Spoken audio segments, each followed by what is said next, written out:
Whoa, I'm sure a lot of parents out there, maybe you wouldn't do what that dad did, but I'm sure you can relate to his frustration because studies are showing we are failing our children by not getting them back in the classroom. Joining me now, the director for the Center of Education Policy at the Heritage Foundation, Lindsey Burke. Lindsey, how are you?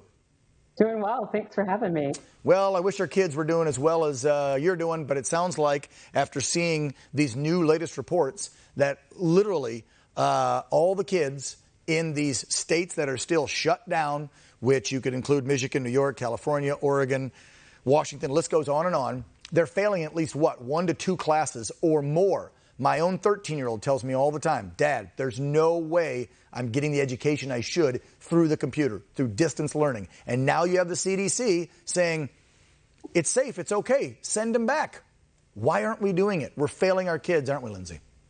We are. The number of students receiving Fs has increased tremendously over the past few months. And look, teachers' unions are simply ignoring the science. You're absolutely right. Every day that goes by, we have more and more information about how safe in-person learning is. It's one of the safest activities for students. Thankfully, children, especially young children, are at a decreased risk of infection. They have minimal risk of severe disease due to COVID. So it really is one of the safest activities. And that's something that the Center for Disease Control has established.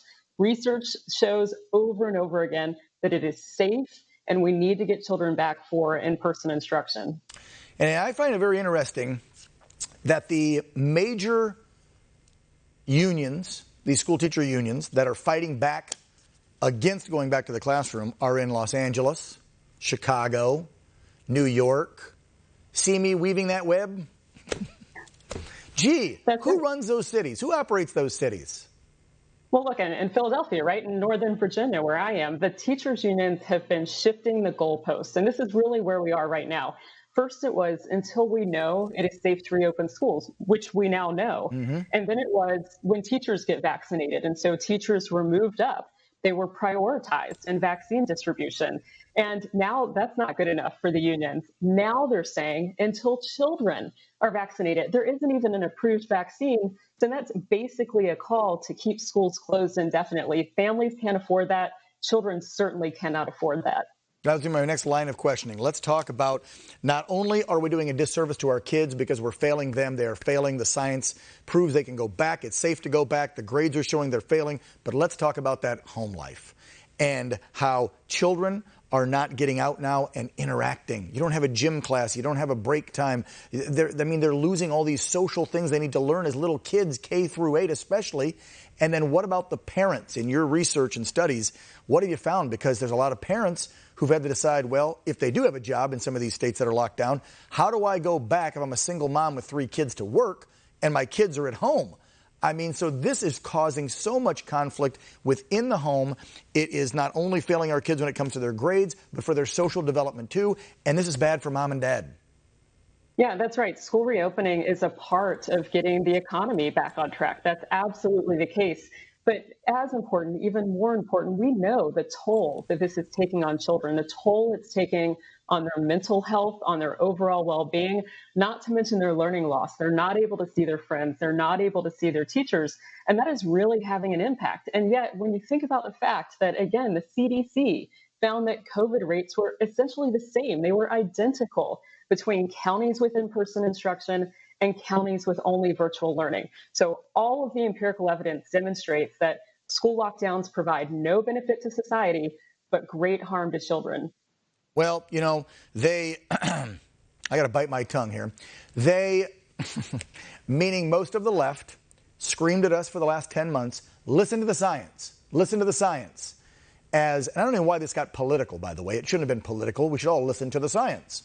And we knew at the first onset of this virus, we didn't know much about it. Let's be real. Wear a mask, don't wear a mask. It stays on stuff 5 days, it stays 24 hours, doesn't stay at all on plastic or metal. So they didn't really know. Now we know a lot more, and they still yell, listen to the science. So if the science and the CDC are saying, get back in the damn classroom, then this is only political. That's the only answer I can see. It's nothing about getting the virus and people getting sick or dying. It's about politics. It is political. 60% of students who attend private school are receiving in-person instruction. 60% of private school students. And that's the case for just 24% of kids in public school. Why is that the case? It's a matter of incentives. Public schools will continue to receive taxpayer money regardless of whether or not they reopen to in-person instruction. Private schools don't have that luxury. Private schools only get paid if they open to in-person instruction and meet the needs of families. And that's what they're doing. They're open safely, and they are open for business. So if you get paid the same to stay home and do so-so work from a computer, failing our kids, why would you want to go back to the classroom? And I know that's going to get a lot of teachers upset, I'm sorry, because there are some amazing teachers out there trying really hard to teach our children. But then there are some that, I'm sorry, and again, I've heard this right from the mouths of babes. Children have told me they've got teachers not doing the full work, putting in the work. And I think to a point, it's restrictions.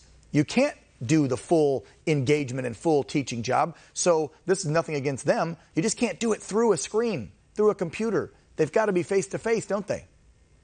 That's right. And what the districts are doing right now, I would call it crisis online learning. This is very different than a family who pre-pandemic decided it was the right move for their child to do online learning.